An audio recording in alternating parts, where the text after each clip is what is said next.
Удар кинжалами по главному центру радиоэлектронной разведки Украины в Киевской области и аэродрому Староконстантинов, на котором дислоцированы истребители F-16 в Хмельницкой области, был нанесен в ответ на попытку угона российского истребителя МиГ-31.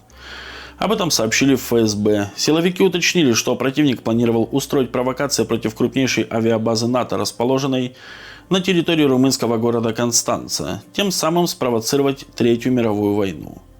Судя по всему, речь идет о прилете кинжалов по врагу. Судя по всему, речь идет о прилете кинжалов по расположению противников недавними ночами. О том, что было применено гиперзвуковое оружие, сообщили многие источники, в том числе и со ссылкой на поветренные силы.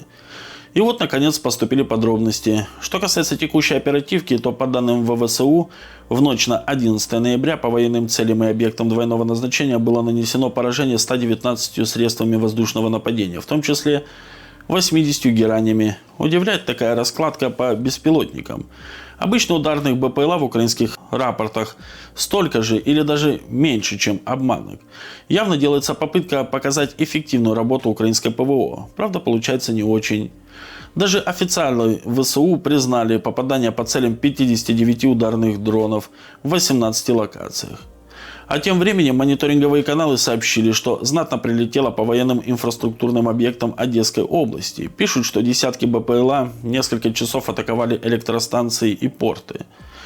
На протяжении 2,5 часов в городах Измаил и Рени продолжались интенсивные удары, сопровождаемые взрывами и пожарами. Всего в этом регионе за те сутки воздушную тревогу объявляли более 10 раз. Украинский оппозиционер Анатолий Шарий сообщил, что беспилотники атаковали солнечную электростанцию, повредив батареи. По его словам, еще одной целью стала электросетевая организация Ренийский РЭС. Утром, согласно спичам местных жителей, взрывы раздавались в районах сел Фонтанка и Чабанка-Черноморская. В области все еще действует воздушная тревога. Вооруженные силы России массово бьют дронами по Одесской области, в основном южная часть. ВСУ даже поднимали авиацию, которая гонялась за дронами. Рени, Измаил и прилегающие села слышат грохот. Более 10 уже прилетов по портовой инфраструктуре и независимой энергетической инфраструктуре. В Одесской области много солнечных электростанций. Русские решили выбивать все. В основном это принадлежит украинским олигархам из офисного клана. Комментирует прилет украинский телеграм-канал «Легитимный». Также стало известно, что на мысе Большой Фонтан уничтожены позиции украинской ПВО. Под раздачу попал мобильный комплекс противовоздушной обороны, прикрывавший порт. Для атаки использовали 4 дрона «Герань-2». Комплекс находился прямо у побережья и считался одним из главных в Одессе, сообщает блокнот «Одесса».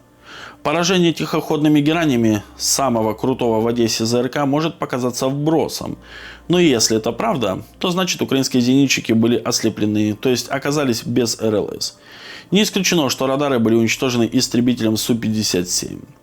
Во всяком случае, объединенная авиастроительная корпорация ОАК впервые опубликовала кадры, на которых истребитель 5-го поколения Су-57 показан в ударной конфигурации с открытым основным отсеком вооружения и размещенными внутри 2 противорадиолокационными ракетами Х-58 УШКЭ.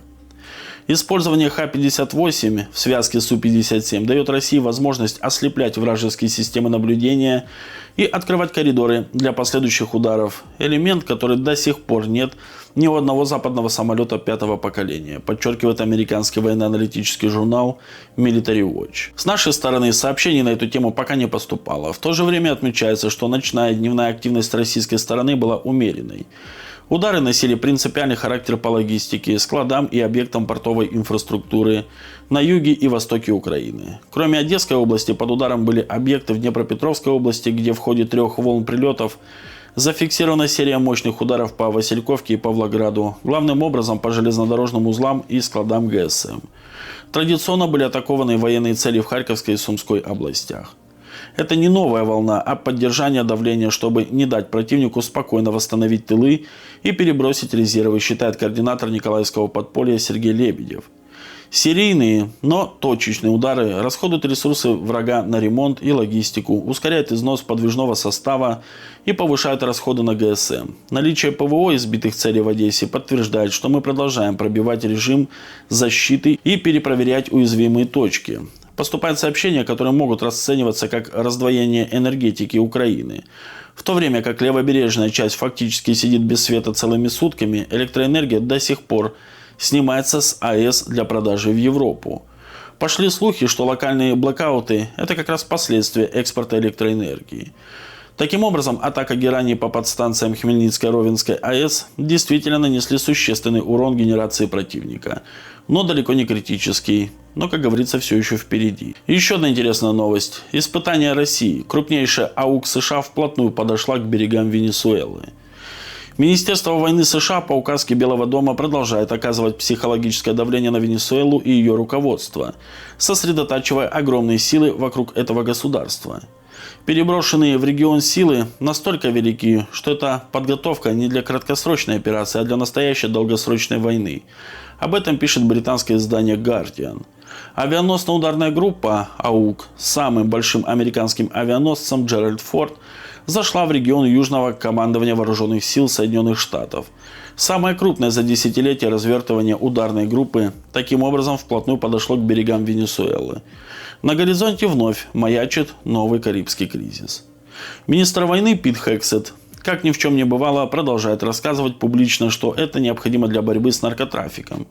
Хотя больше похоже, что стартовала финальная подготовка к полномасштабному вторжению в Боливарианскую республику с целью свержения законной власти. Теперь общее число военнослужащих, а также различной техники, авиации и военных кораблей достигло огромного количества.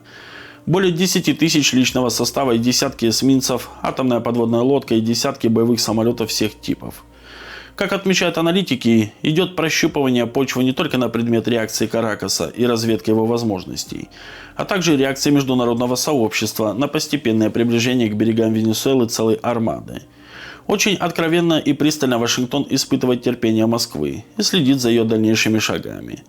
Чуть ранее Россия уже сделала намек неугомонному президенту Дональду Трампу, отправив военные грузы в Каракас и послав корабли ВМФ к берегам латиноамериканской страны. В Белом доме оценили этот жест. Вторжения пока нет, но давление продолжает нарастать. Американцы, похоже, готовы к эскалации, взяв на размышления пару недель.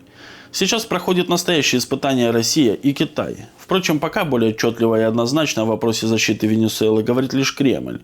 А в Пекине заняты другими, более шкурными интересами, зарабатыванием денег, преодолением тарифов и санкций, сохранением рынка США. Часть экспертов полагает, что кризис вокруг Венесуэлы, искусственно созданный администрацией Белого дома, также негативно повлияет на отношения Российской Федерации и США по Украине. Конфликт в этой стране теперь зависит не только от ситуации в Европе, но и далеко за ее пределами. По крайней мере, в Вашингтоне хотят увязать эти два заявления воедино, создавая поле для компромиссов. Вот такие вот, друзья, у нас новости.